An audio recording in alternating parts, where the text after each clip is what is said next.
The Hidden Millionaire. Ethan sat in his usual corner of the cafe, a simple cup of black coffee in his hand. His worn-out jacket, scuffed shoes, and quiet demeanor blended seamlessly into the background. To the other patrons and the cafe staff, he was invisible, a middle-aged man living a modest life, working odd jobs to make ends meet. He didn't mind being overlooked. In fact, he preferred it that way. Only Emma, the owner of the cafe, paid him any attention.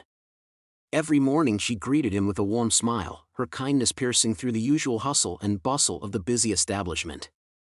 Ethan wasn't just a customer, he worked part-time at the cafe, cleaning tables, mopping floors, and running small errands.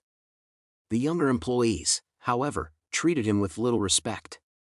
Jake, a brash and arrogant waiter, often made snide remarks about Ethan's humble appearance. "Look at him," Jake muttered to a coworker one afternoon. 40-something, working a minimum wage job. Wonder how he's paying rent. The others laughed, dismissing Ethan as just another man stuck in life. But what they didn't know, and what Ethan kept hidden, was that he didn't need this job. Years ago, Ethan had made a fortune through wise investments in tech startups, amassing millions in the process. However, money had never been his goal, nor did he find fulfillment in flaunting it. Ethan preferred a simple life, one where no one judged him based on his wealth. Working at the cafe allowed him to stay connected to ordinary people in the everyday world. It grounded him, kept him focused on what truly mattered: humility, character, and kindness. One day, while sweeping the floor near the counter, Ethan overheard Emma on the phone.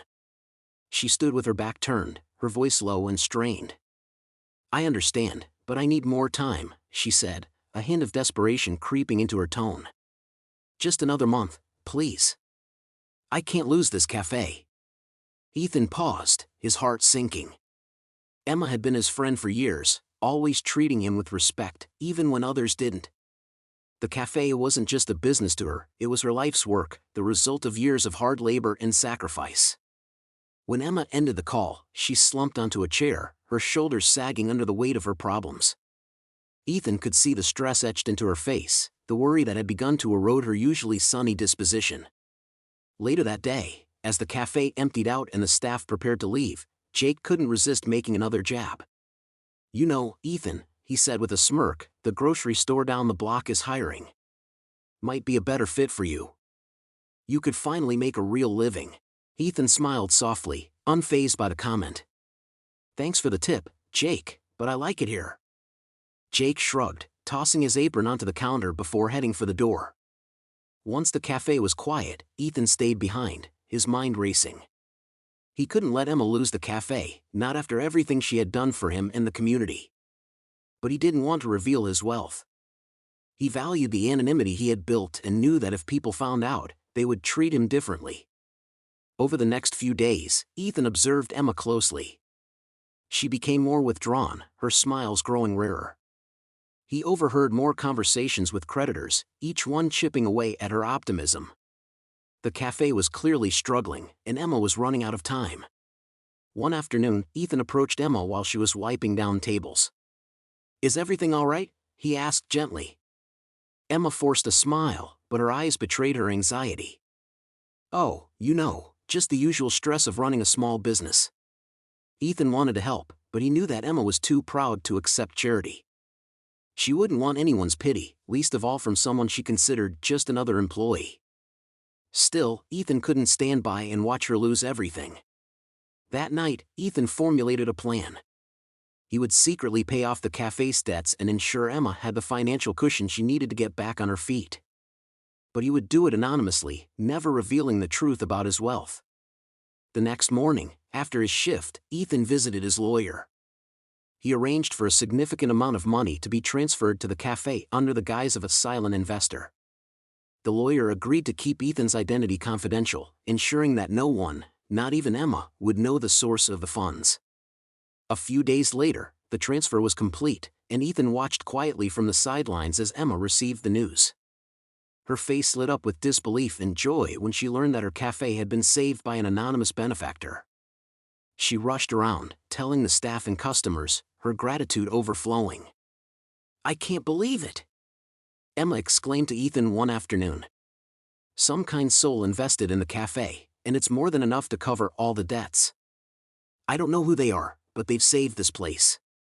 Ethan smiled, feeling a deep sense of satisfaction. That's amazing, Emma. I'm glad things are turning around. For a while, life in the cafe returned to normal. The staff continued to overlook Ethan, and Jake's snide comments never ceased. But Ethan didn't care. He had done what he set out to do, help a friend in need without disrupting the life he cherished. One evening, however, as the cafe was closing, Emma approached Ethan with a curious look. You know, she began slowly, I've been thinking about that investor. I've tried tracking them down to thank them, but I keep hitting dead ends. It's almost like they don't want to be found. Ethan's heart skipped a beat, but he remained calm. Maybe they just wanted to help without the recognition. Emma studied him for a moment, her eyes narrowing. You wouldn't happen to know anything about that, would you? Ethan smiled, shaking his head. No idea, Emma. I'm just glad the cafe is doing well again. Emma sighed, still suspicious but unwilling to press the issue. Well, whoever they are, they've done something incredible. As time went on, Emma never learned the truth, and Ethan continued to work at the cafe in quiet contentment.